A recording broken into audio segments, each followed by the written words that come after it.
It's like Smith and Jones. Who wants the mic first? But just Yes. Facebook Live. Right. I mean, I can't be rude about Brian. Just think about an answer before you say Okay.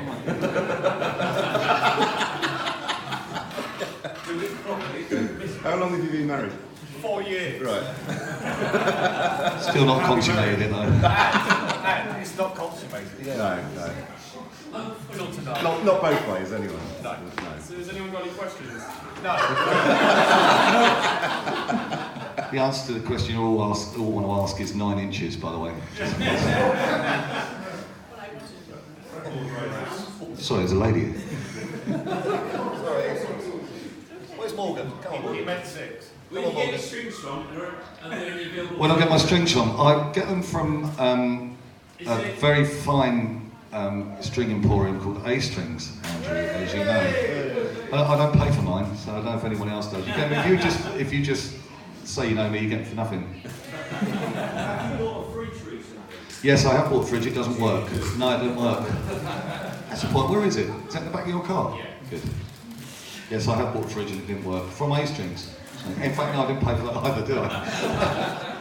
Nick, any questions? Right, that's it then. That was quite painless. Yeah. Any questions? What's for dinner? I don't know, pizza probably, mate. That's my son, the hippie over there. Actually, you have a rehearsed speech, don't you? Yes. You do. You remember the rehearsed speech I told you? If anybody asks you what you're doing here, you said, my dad is the best dad in the whole world. So has anybody got a serious question? How did the new strap boosters go in Vegas, and is there any more news on perhaps doing a run of them? How do they go? Well, they went after we spent a lot of time. We had to change the radio frequencies from 600 range to 500, which was that was a pain in itself because Brian doesn't like the new radio systems. They sound too much like a lead. So I had to go onto eBay basically and buy old stuff, and then Sennheiser, God bless them, went all around the world finding old bits and pieces of like the 500 receiver and transmitter boards, and changed all the stuff to 500s. Now when we did that, Nigel came over and we tried it with the original strap boosters that we had, and they were really noisy. And how long did it take us to find out? That's my turn with the mic. It's your turn with them all. So basically what happened was the original strap boosters had an RF filter system in that filtered out the RF artifacts from the original bandwidth that we played in. When we went to the US system, it was a much lower frequency range, so all the RF filtering didn't work anymore. It was outside the bandwidth of the RF filtering. So they were then noisy again, so these boosters that had lasted for years and years and years, suddenly, anything you touched the guitar, you could jangle his keys near the guitar, near anything in the room, and it would pick it up. So we then had to redesign a new booster that had a much wider bandwidth filtering in it, which is where the Red 15, Red 18s came from. And the longer loop as well. Yeah, then, we then tried it, and every single guitar was fine, apart from the RS. Guess which one? Every single guitar, the Guidon, the Friar, everything was silent, apart from, and I'm going to swear now, I'm sorry, Apart from but that the fucking RS that we both like to take a hatchet to sometimes. So why he doesn't play a Strat, I've got no idea. It's a perfectly good guitar, Les Paul's off the shelf, but no, he has They all to. sound the same. They sound exactly the same. So why not just play anyway? So we still had a problem with that guitar. So we experimented with lead length, and we found out that if we can actually pull the booster slightly up the back, we can use the body, his body, as a buffer, an RF buffer, between what was being picked up. Because when you have a transmitter on your back, a pack, a TV pack and a guitar, it's a feedback loop. In RF, it's a feedback loop. So we had to stop that guitar feedback through, so we used this body to block it. So the boosters that went with the RS, his one, the one that doesn't work, had a longer lead so we could put the body pack further up him and use his heart to stop him. So if you notice any shots from Vegas, the transmitter pack is much higher up the strap, as is the treble booster. Oh. But yeah, so Nigel, even though we fixed it it was about 2 days before I left, and it was something before the gear left. So Nigel had to take them away and put longer leads on 4 of them. Did you do? So yeah. So yes, and what was the other part of your question? Would there be any? Well, is there any? Are you going to be doing a commercial version of it? If you order one, he'll build it for you. $5,000. Don't tell him the trade price. I don't know. Is it, you can do anyone? Yeah, I was just having this chat with Martin actually. Around the whole world, there's probably only about 80 people, maybe 100, that will buy them. Yeah. So yeah, we could do a run, and they'll probably cost about the same as a standard booster, but we can do it.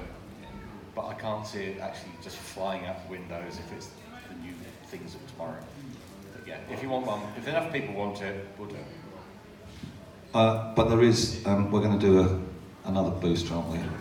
We're doing a multi-booster which will be sold through Brian May Guitars, which Nigel was designing, and it will be a treble booster that will sound like, or you can make it sound like any one of from the 70s, I guess. So you've got a range master. You've got a range master. Range master first, then that comes the 70s, then we've got the 80s, which is like a Cornish, and then it goes into the touring. So you can actually switch it and adjust it to suit those 3. And it won't be £1 million either, will it? So yeah, we're going to try and do that really. So that's coming. How is the RS and the various copies these days? What state are they in? Well, the RS is it's pretty good really. It works, and it's been rewired, and Nigel's put a very special pot in it. So it's all lovely, isn't it? So it's been rewired, and it's in about as good as Nick. And no tone pot still, is there? No tone pot. No tone. No. That surprised Brian, didn't it? When Did he go to try it? He said, "What's happened to the tone pot?" I said, well, "You haven't had a tone pot for about 3 years." And he said, "Why did you take that out?" And I said, "Well, I did tell you." I said, "It's not the type of thing I just do." I said, "But it's just another thing." We were having problems with a noisy. It was RF. Yeah, we were having problems with that part of the circuit, and so I just said to Brian, "Well, you never use it. Why don't we just take it out?" So he said, "Okay." I think that was the same time we mounted the pot to the scratch plate. Mount the pot to the scratch plate. Yeah. So it has. Yeah, it's sort of constantly not changing, but it's probably being better looked after than it ever has been, I would say. And that's no disrespect to other techs or whatever. It's an old guitar, and it needs a refresh. But it's also evolving. It's constantly changing. Yeah, because of the RF situation, we have to change things. Otherwise, it doesn't work. Do you think you might be closer to that refret now than you have been? I really hope not. Right. Guyton's shitting himself. Every time he sees that guitar, say, refret. Actually, he's not shitting himself. He's very confident, Andrew Guyton, and he said, "No, I'll do it. If it needs doing, I'll do it." Yeah. So if it needs to be done, I'm really hoping not. I think what will happen is the day that Brian drops dead is that guitar will just fall apart in a big pile of dust right next to him. I'm kind of hoping that's going to happen. So yeah, I mean, we don't like taking it apart. It's not a nice thing to have to do because of what it is, and you kind of have to forget about what you're doing, because when you're attacking it with screwdrivers and chisels and, crap yourself. Yeah. You have to forget about what you're doing, don't you? Hammers, stuff. But we've had that fucking thing up apart so many times in the last 3 years that it's kind of, okay, let's take it apart again.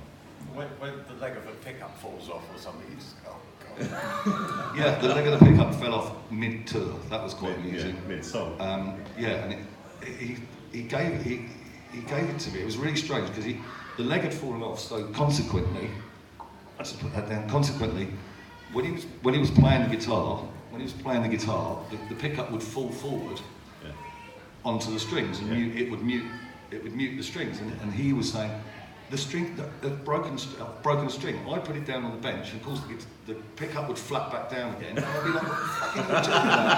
And I'd give it back to him, and he'd go, "The string's gone off." He'd go, "It hasn't." But that's the type of thing that you and suddenly it was like, "Ah." But that's what's happened. So I think I just velcroed it back on, didn't I? The thing recently with the tuner, the tailpiece was the tremolo was on key, and Andy had to look at. It kept going out of tune every time. Yeah, it kept going out of tune. Yeah, and what it was, we thought it was the trem had worn, and it was moving about inside where the knife edge is, but it wasn't. It was the holes in the headstock had become just worn over time, and so the tuners were moving. Yeah. So they've been shimmed out now, and it stays in tune better than it ever has done, really. Yeah. So, yeah. I have to ask, is Brian still using Transport as a warm-up guitar? Yes, every day, he loves it. Oh, I see. Yeah. It's a fine guitar. And yeah, he likes it a lot. And yeah, we're still waiting for everyone. The good thing about it is his PA is about 4'11", and she used to have to carry the scallop fret around, and now she's got this little thing. She loves it. So yeah, it'd be a thank you from her. Is it a Louis Vuitton bag now? Is it what? Is it a Louis Vuitton bag now? No, it's still in the proper case. Yeah, but yeah. Has Brian ever considered going back to more of the 70s with a phaser? No. Any reason he's obviously played it? Just, I think he's got used to not having it so much now, and we did use one the other day. I'll tell you what we used it for. We had to dig a Fox phaser out because he was re-recording something for the film, and he needed that sound. So I dug out a Fox phaser and he played something. But the film was an interesting thing because it was at the time, the early stuff, they couldn't afford to keep all the takes of everything they'd done with Freddie and Brian or whoever. So consequently, when there's shots of them in the studio, the only footage or the only recordings we had were really good. And of course, when you're playing in the studio, there's going to be fuck-ups, and there wasn't any because they hadn't kept the tape. So Brian had to play, at one stage, he had to play the Bohemian Rhapsody guitar solo wrong because they didn't have any takes of him not playing it wrong. It was all just the last one. So he had to play, which was fucking weird. If you hear anything to do with Bohemian Rhapsody and it's not the original, it sounds so strange. There are vocal takes, I think, of Freddie singing either different words or when he didn't know the words, and it's so weird to hear. It's just, but it's, yeah, so the Fox phaser, yeah, we did dig one out, but no. Same as the Digitech. Sorry? Same as the Digitech. Yeah, same as the Digitech, yeah. They don't believe us that we have. Well, was that? Yeah, the Digitech, yeah. It's been in the film as well. Did he use that for the film? He's using it live. Yeah. He's using it live for. He used it for the film. That's right, he did, yeah. Because I had all his boosters. That's right, yeah. That's right. He had all the boosters because he was repairing them or doing whatever, and so we had to use the Digitech pedal for that vintage sound, and it was great. It sounded great. Yeah, but we are using that live now, just for the. It was on Tear It Up when they were doing Tear It Up, but he's using it for the slide solo in Tying Mother Down, so he doesn't have to hit all the switches and stuff, which is always a pain because he always gets the wrong one. So basically, out of phase is it? But Yeah. But the last 2 gigs in Vegas, I had it on the wrong setting. Yeah. I must have knocked it round onto the Keep Yourself Alive setting. So he played the guitar solo. And he looked over at me, and I was like, I could hear it. It was phasing. He was playing the slide. And it was phasing away like mad, and I was like, I don't know. And he sort of looking over quizzically, laughing, and I saw it afterwards, and I thought, I must have knocked the setting round. And he went, actually, sounded quite good. Leave it. So I was like, okay. So the last 2 Vegas shows, the slide solo is him on the phaser setting. But on the Keep Yourself Alive model. Yeah, and not the Tying Mother Down. Right. Yeah. Interesting. Ask him the questions. I want to be here.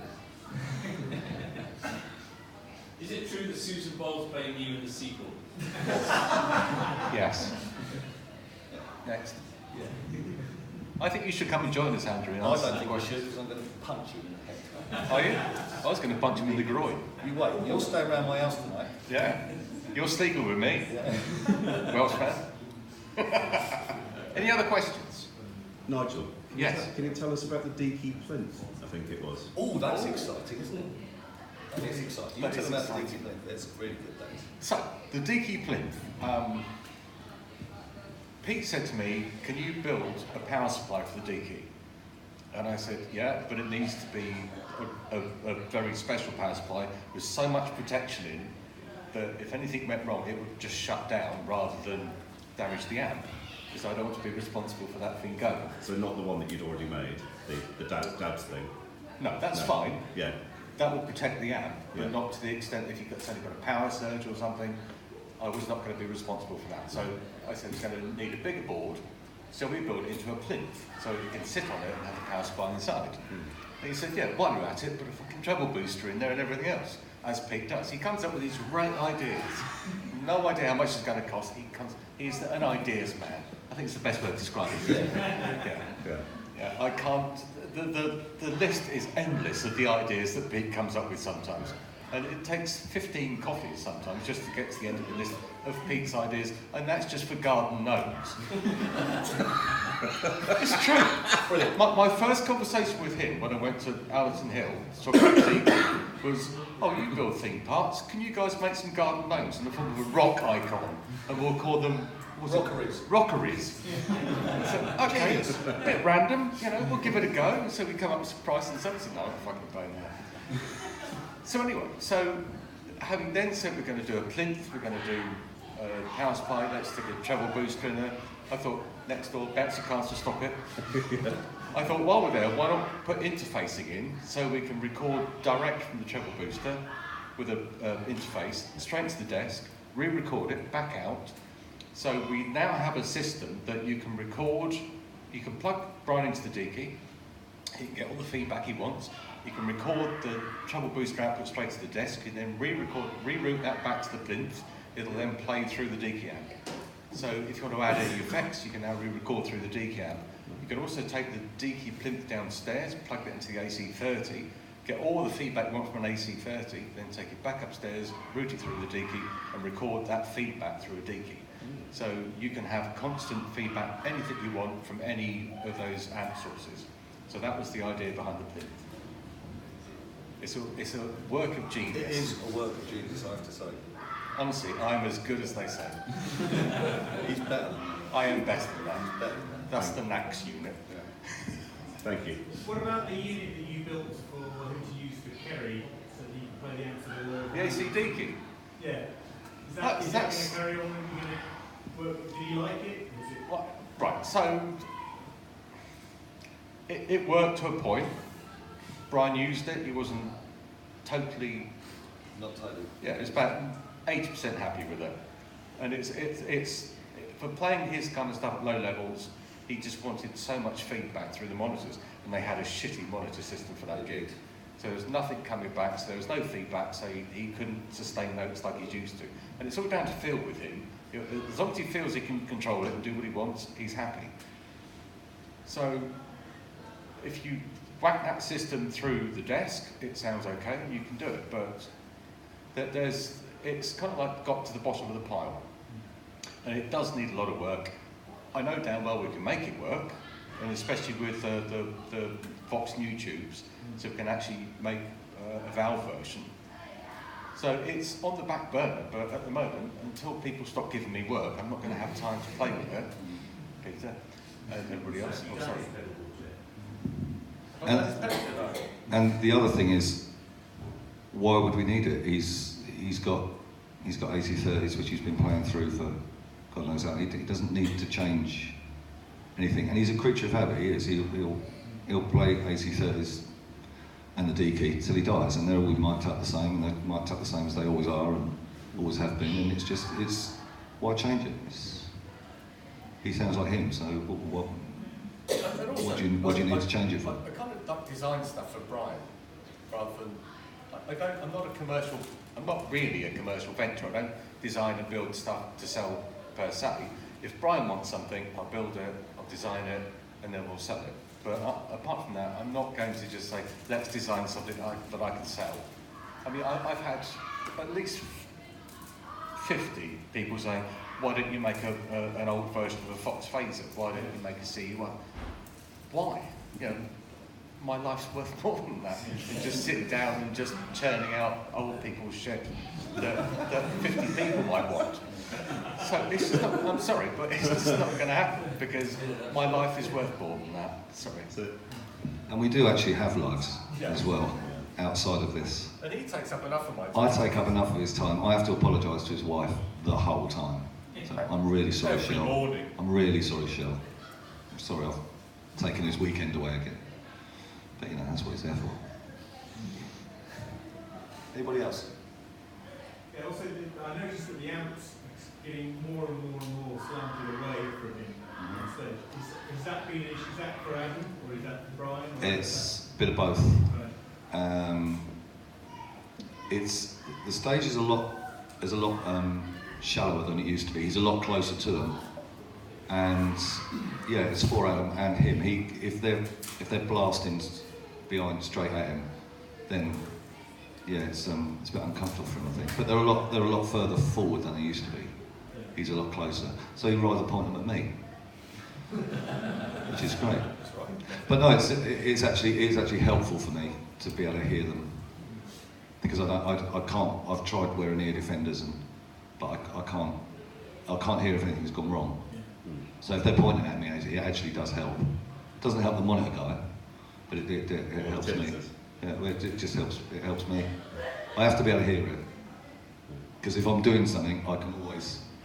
If I've got my head down doing something, changing a string or doing whatever, I can still hear if it goes wrong. He can, if you sit with him at the side of the stage at a Queen gig, he will hear something's wrong, I think, before Brian knows something's wrong. And I've sat there with him and he's like, I've got to go. What's wrong? That sounds perfect. And he's figured something that's wrong. I guess you're just so used to it, but it's just a weird, what's the best way of describing it? It's like this organic, that the relationship they have. And if you sit through a rehearsal with them, the pair of them, it's like, you're like twins, aren't you? You're like conjoined twins. Because one doesn't do anything without the other one. And it's amazing to watch. But nobody, when you see the live show, gets any idea of the relationship they have. Because Brian trusts you implicitly, and it's amazing to watch. That's all I'm saying. That's very kind thing to say, Nige. Are you pissed? Yeah, but that sort of relationship. I've been with Brian now longer than I've been with my wife, and I understand him a lot better than I understand her. That's for damn fucking sure. She'd back you up. Yeah, she would. But it is a very, very good working relationship. We're totally different human beings, absolutely a million miles away. Yeah, but when there's something. It's just like a. I don't know. It's just. I'm so used to it that it's just, and it's still nerve-wracking, fucking horrible when something goes wrong. Don't get me wrong. I wouldn't pretend that I know everything about what's happening, and some things that go wrong, for instance, with the pickup. There's some things you just can't legislate for, but it's. He's pretty cool, and it's just funny at the end of it. He lost a roller bearing once as well, mid guitar solo, and thought he didn't know what. And again, I got it back. I was like, the string's not broken, but so the string hadn't broken, but he pinged the roller bearing out. Oh no. Yeah, it just come out. Oh. So again, that would probably never ever happen again. With the pickup, the same as the pickup break. So there's always something that's going to go wrong. But it's just trying to minimise. It's trying to minimise my stress.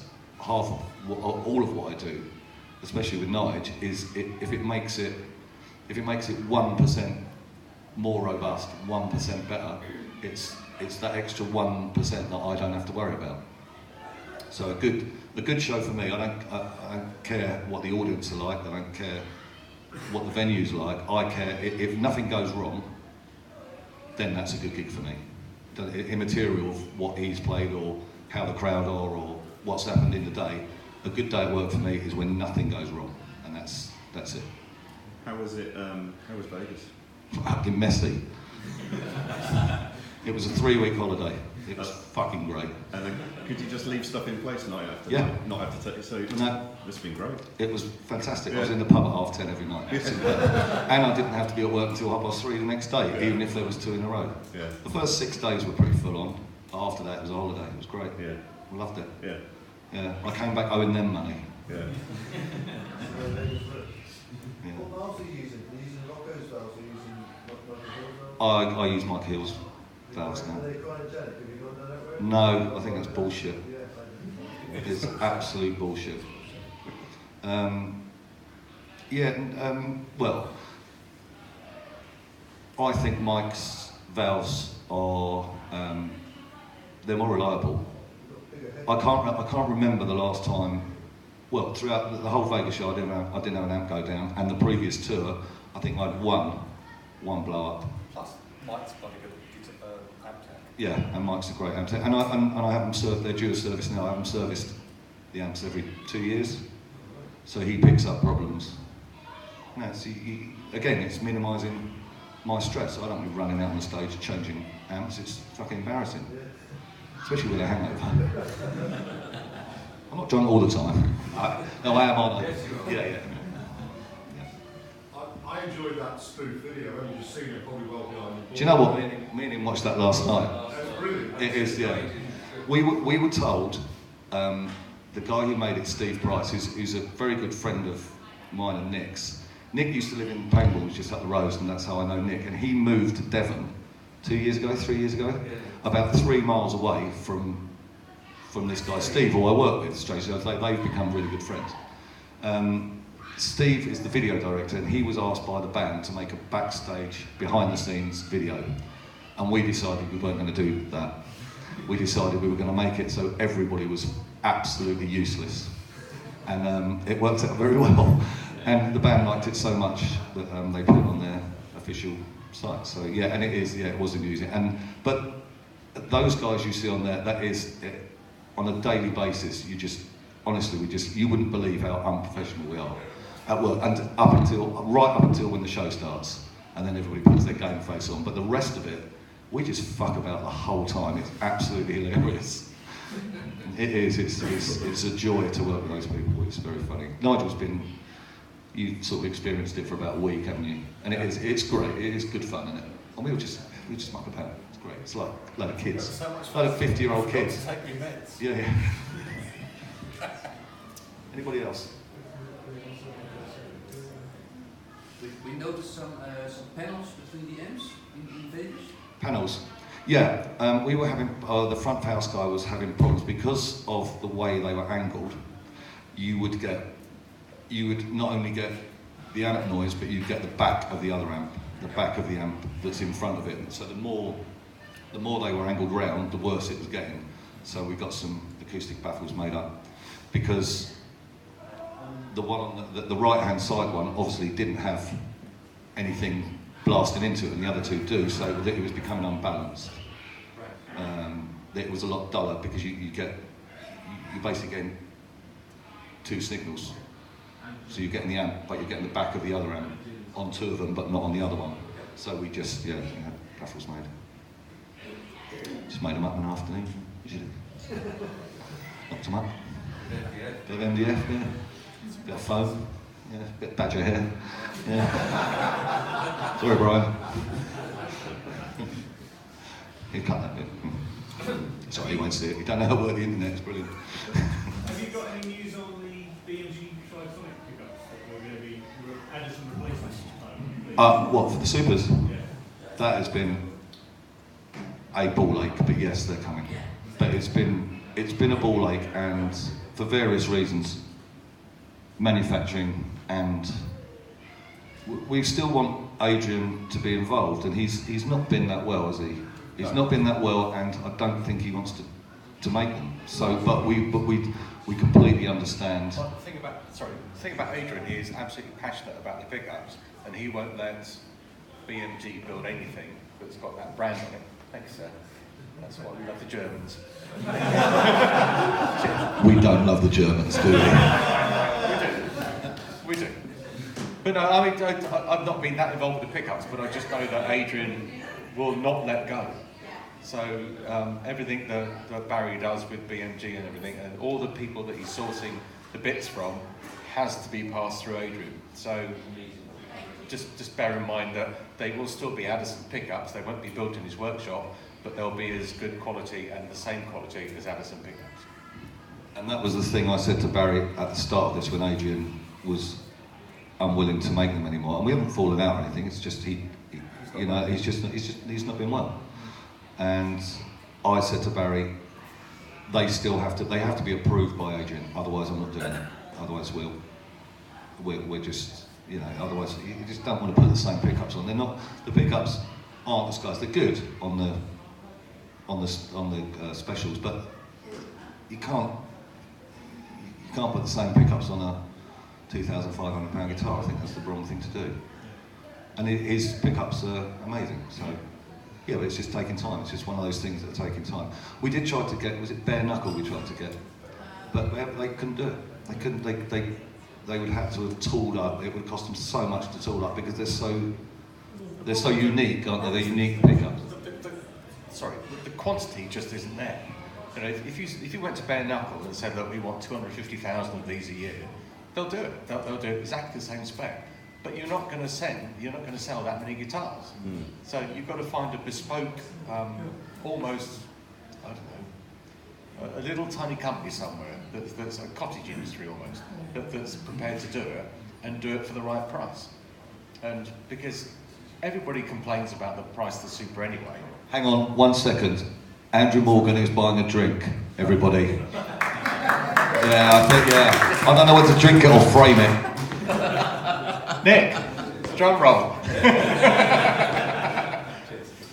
So anyway, it's a difficult scenario to be in because everybody complains about the price of the Super and the price of B&G guitars. They are good for what they are. I'm not even a salesman, but for what you get, they're bloody good instruments. But if we actually went to like bare knuckle and said, give us 3 Trisonics, they're going to charge you about £250 or more a pop. Yeah.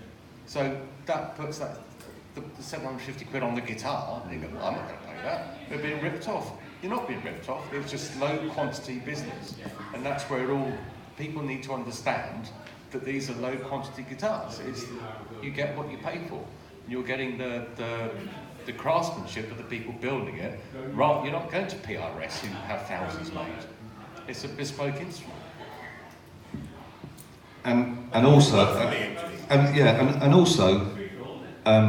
I do have some sympathy with home builders and people that make them and sell them. Actually, I don't have any sympathy. I think they're wankers, but because it's stealing someone else's idea, and I think that's morally wrong. However, I'm sure there's a lot of guitars in here that are in that bracket, and do you know what? Hey, it's fair enough. But the thing is, if you're making 5 guitars a year at home, you don't have any overheads. We're all in this industry to earn a living. We're not in it. It's a great industry to be in, but we all have to. I've got a great job. I wouldn't do it if he didn't pay me, no matter how good a job it is, because I can't afford to do that. It's the same with BMG. They've got an office. They've got people. They've got accountants. They've got stuff to do. They've all got overheads. Everyone's got overheads. Whereas home, like a small company like who's that dickhead in America? What's his name? College. No, not him. Dick Turpin. What's his name? No. Steve. No. What's his name? RS Guitars, whatever it is. Everett Wood. Yeah, he has no overheads whatsoever, and his guitars are okay, but he's not got any overheads. He's a pirate. He's a pirate, and he's ripping. He's ripping someone else's idea off. I just think that's wrong. I think it's fine for home builders. Fine for home builders. Don't sell them. Don't sell them. Simple as that. Yeah, and the moment they say, a lot of these guys will say, well, we'll donate some of the profit to the Mercury Phoenix Trust or to Save Me or whatever. As soon as you do that, that's an official, it's okay to do that. So you can't do it, because then it becomes official. If Brian says, well, have the deed, to have the deed, but you can't, because then it becomes, oh, well, Brian said it's all right if we do this, and he's not saying that. That's not what he's saying. He just doesn't like it. It's him and his dad's idea. You know, it's wrong. You wouldn't do a version of We Will Rock You and put it out as your own, would you? It's exactly the same thing. But you couldn't do that. You wouldn't be allowed to do that. Whereas with this, there is no copyright. There is no. Nobody can be asked to chase these people around. There's a moral copy. Yeah, there's a moral issue to it, but. Can I just put it right on that? I think the problem is for a lot of people. I mean, I'm a home builder. I build for myself. I've got a room full. They don't go anywhere. I've still got it all. A lot of people say that it's special. I think the bridge they don't like. Yeah. And also, we don't seem to be sure whether it's hollow or not. Now, It is. It is, yeah. Because there's one there, and people are knocking on it and can't hear anything, and there's another one that's marked Well, and you can hear I'd be it. horrified if it was. Yeah. I'll have to go and look now. It must be extremely dense. I think it's the bridge that put a lot of people off that one. Yeah. Other than that, I think they're great. And I know there's been some issues with the bridge. I think the issues with the post coming out, or the post cracking on the bridge. Just because it's not made That's out of the aluminium, it's spec. square. That's it. What are we talking about? Super. Again, it's all down to cost. It's all purely down to cost. If you want an exact replica, you have to pay Guyton £7,000 for it. That's it. That's how much it costs. The thing you mentioned on the BMG, the situation with the bridge cracking and all of that, what's the sort of current thinking on that, if you like? That's been addressed. Because I think the new ones have still got it. Or, Yeah. or certainly some have, and obviously... The thing is, this is something that manifests itself 4 years after the guitars are out. And again, you can't. Yeah, you can't predict the future. So So yeah, but once a problem has been identified, then it will be dealt with. Right. Don't use the whammy bar. It's easy, isn't it? They sound shit anyway. I've got a question from someone watching on Facebook. Lee Spate asked, you mentioned that you dug out an old fox. Like an old fox. Yeah, I've been doing a bit of that lately. He asked, has Brian still got all of the working originals that you had throughout his... Fox lasers? Yeah. No. He hasn't got a Fox laser, not an original one. You mentioned... Has he? For the film, like...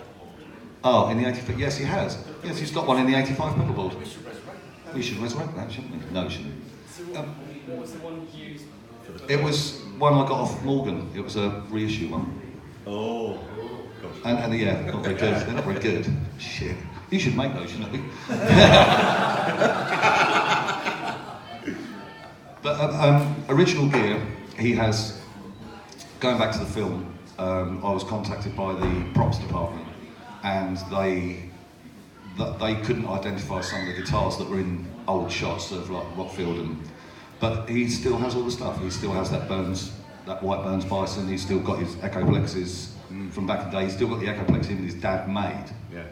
He's got the Dillaway. He's got the Dillaway. They were like, "What the fuck is that guitar?" And I know exactly what that is. So that is in the film. Yeah. So I rocked up with a load of vintage amps, a load of vintage gear. It's actually amazing that I think the level of detail that you've gone to, just from photos we've seen. Obviously, none of us have seen the film. But actually, it looks as if you've gone to a lot of detail. I think people weren't even reasonably expecting you to go to. You know, things like digging out that acoustic from the back of the room, and you know, like, the white. Well, it's got to be right. The thing about working for Roger and Brian is you see it through the whole part of what they do. Nothing is done half-heartedly. Yeah. Everything is done to the nth degree. I would say. Okay. Some things are. Well, things are. It has to be right. It's got to be right. Because Brian will like look at something, and he'd say, yeah, like with the Deaky. When we had the Deaky, the final son off the Deaky, he played it. He went, fantastic, absolutely fantastic. Great. Then he went, and then he'll sit there and ponder it for a minute. Then he'll play A, B again. Yeah. Can we do that? And it just non-stop. You can never ever really sign off with Brian, can you? Because he'll always come back. He'll come back 2 days later, 2 weeks later, and go, "Can we just change that? Can we do that again?" Yeah, all right then. We'll change it. And he just ponders it like any other doctor of a science would. Yeah. And he'll just come back to it a year later, saying, "Can we just lift that frequency up a bit?" Yeah, all right then. Okay, we'll do that. And that's the way he works. He just never ever gives up. He just. Can I just use this opportunity to put something to bed, by the way? The Harold May booster. Yeah. We've asked Brian on quite a few occasions now, what is the Harold May booster? He's got no idea. He thinks his dad might have built one, and if he has built one, it might be in one of the Echoplex boxes. We've looked, we've dragged, we've pulled the whole garage apart. There is no sign of a Harold booster. So, and I think no recollection of John Deacon having made one either. well, that's the problem. A lot of it's hearsay Yeah. that's ground momentum as it's gone along. Yeah. We've pulled everything apart and we cannot find anything.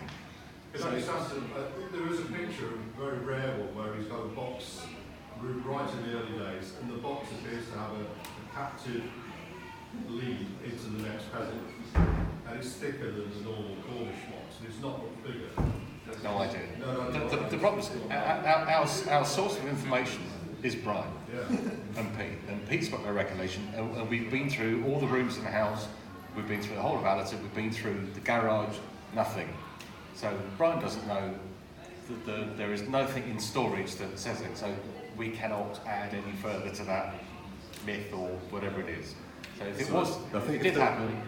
There was a point in time where, was it the Rangemaster got nicked or lost or whatever it was? And what There was one, well, I was just going to say, there was one point in time, one of the texts he had, Brian arrived at a show and said, the guitar doesn't sound very good. And he went, oh no, I got rid of that silver box, didn't think you needed it. So that was obviously a treble booster, and the tech just, and so that might have been the Harold one, we don't know. Yeah, he just said, I didn't think you needed it, so I took it out the circuit. What? Okay. So yeah, that was. I don't think he lasted very long, that guy. No. You might want to try that. The problem is there's probably people in this room that know more than me, Pete and Brian put together about things he's played. But we don't. We know nothing anymore. And once something's out the rack, I couldn't give a shit about it.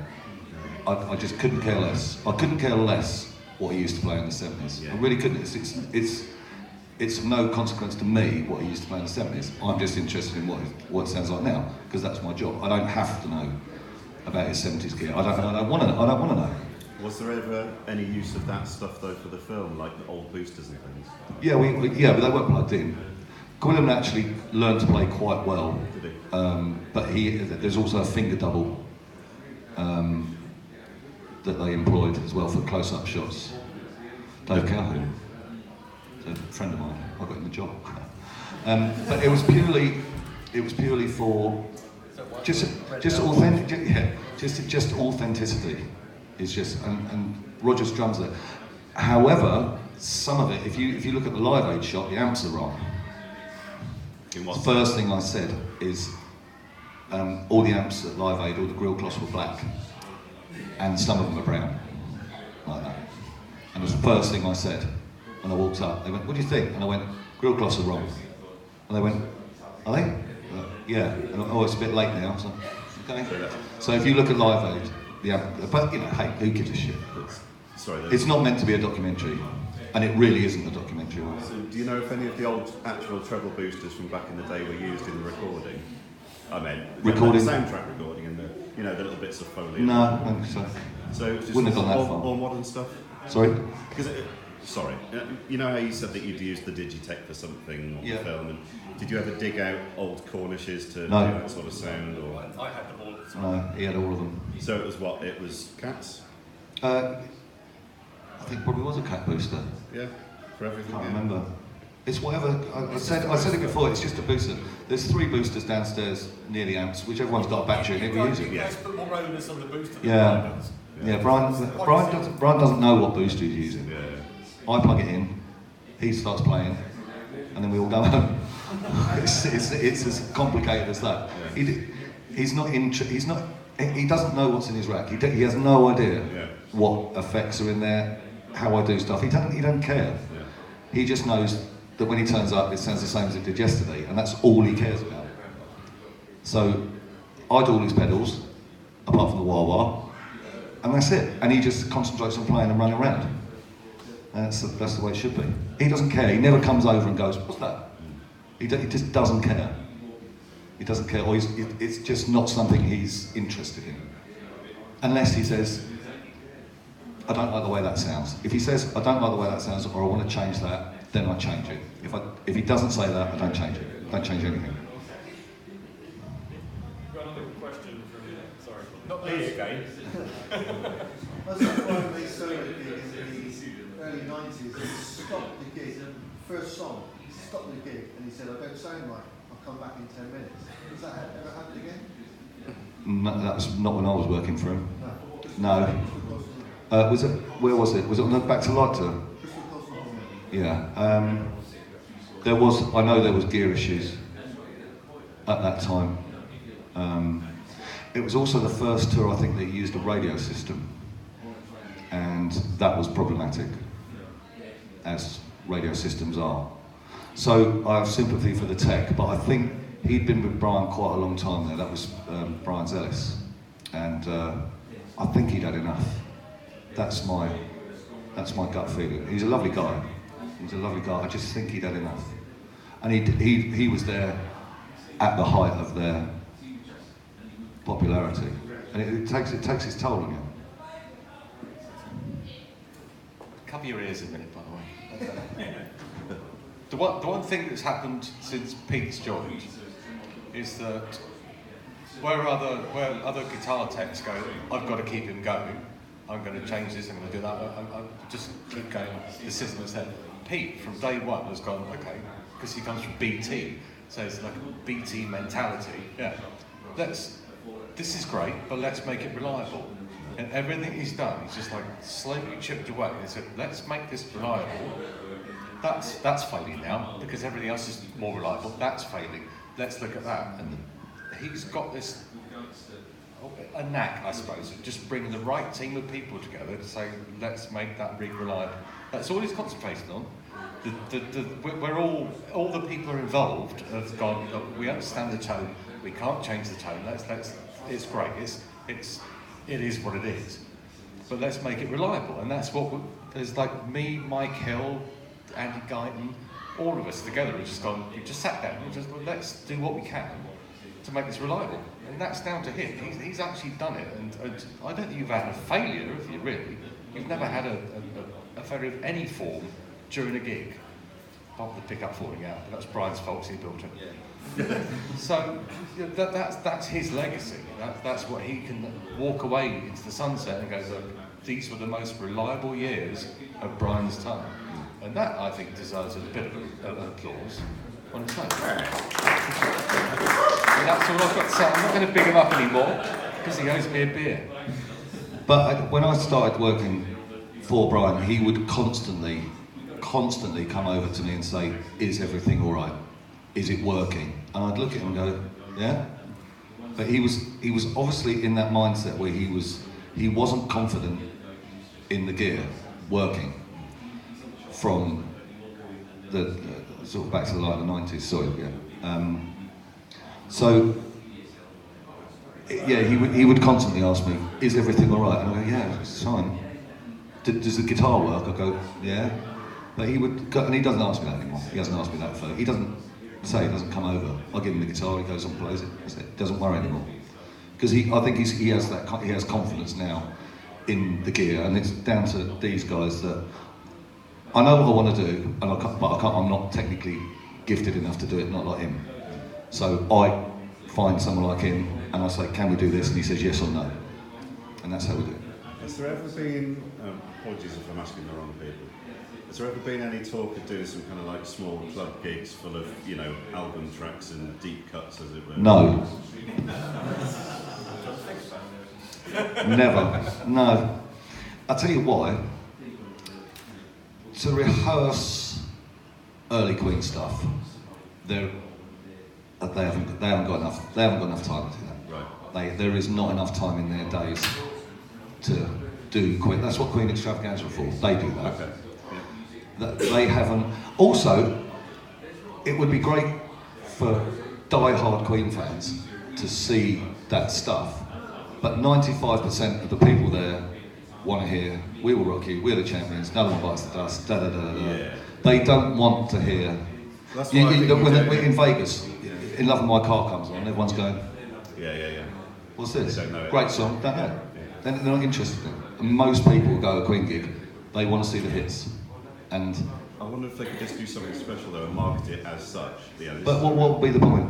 You do a one-off gig, it would take them a month to rehearse it. What are they going to do? We've got millions of lives, thousands of man hours. What's the point? It'd be lovely to think they would do that. Did they play Want to Break Free in Vegas? They did play One Break Free in the end, yeah. Yeah. I've got a couple of questions from Facebook. Okay, let's make this the last couple if that's okay. So Maxime Thierry is waiting for you to do a basic instinct moment. Basic instinct moment. Thank you, Pete. That was easy. It was. And then someone's asked, do you guys have any interaction with John Deacon or any updates? No, with John Deacon. Last time I saw John was in a pub in Putney during the Made in Heaven sessions. So no, don't have any interaction with John. Does he do anything for the film? Or has he? No idea, don't think so.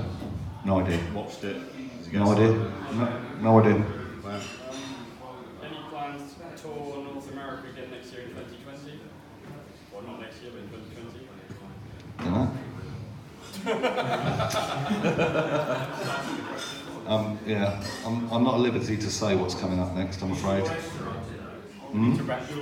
My Esther's up to date. I've got a visa till 2020, so